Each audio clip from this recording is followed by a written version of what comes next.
Break બાદ હવે આગળ વાત કરીએ તો થાનગઢના ચણિયાચોળી કોટીની નવરાત્રી દરમિયાન ભારે ચણિયાચોળી કોટીની નવરાત્રી દરમિયાન ભારે માંગ।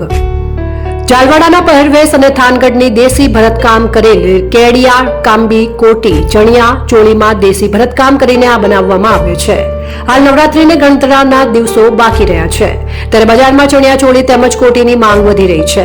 સુરેન્દ્રનગર જિલ્લાના થાનગઢની દેશી ભરતકામ કરેલ અલગ અલગ ડિઝાઇનની ચણિયાચોળી તેમજ કોટીની માંગ વધુ રહે છે અને ખેલૈયાઓ પણ ચણિયાચોળી તેમજ કોટી પહેરીને ગરબે ઘૂમતા હોય છે। ત્યારે થાનગઢના અમિતભાઈ પોતે દરજી છે અને ચણિયાચોળી તેમજ કોટી બનાવીને તેનું વેચાણ કરે છે અને પોતાની આવક મેળવી રહ્યા છે। આ સાથે વ્યવસાય સાથે સંકળાયેલ લોકોને કામ આપીને રોજગારી પણ આપી રહ્યા છે।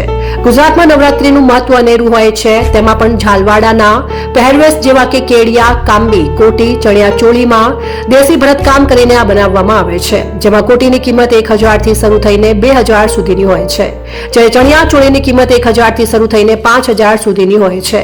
આ કોટી તેમજ ચણિયાચોળીની માંગ સમગ્ર ગુજરાતમાં રહે છે।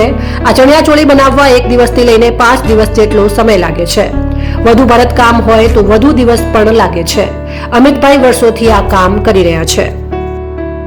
અહીંયા લેવા આવી છે, અમને નવરાત્રીનો બહુ જ શોખ છે અને સરસ દેશી અને વર્ક ફેન્સી વર્ક ને સરસ હોય છે, અમને લોકોને બહુ જ ગમે છે।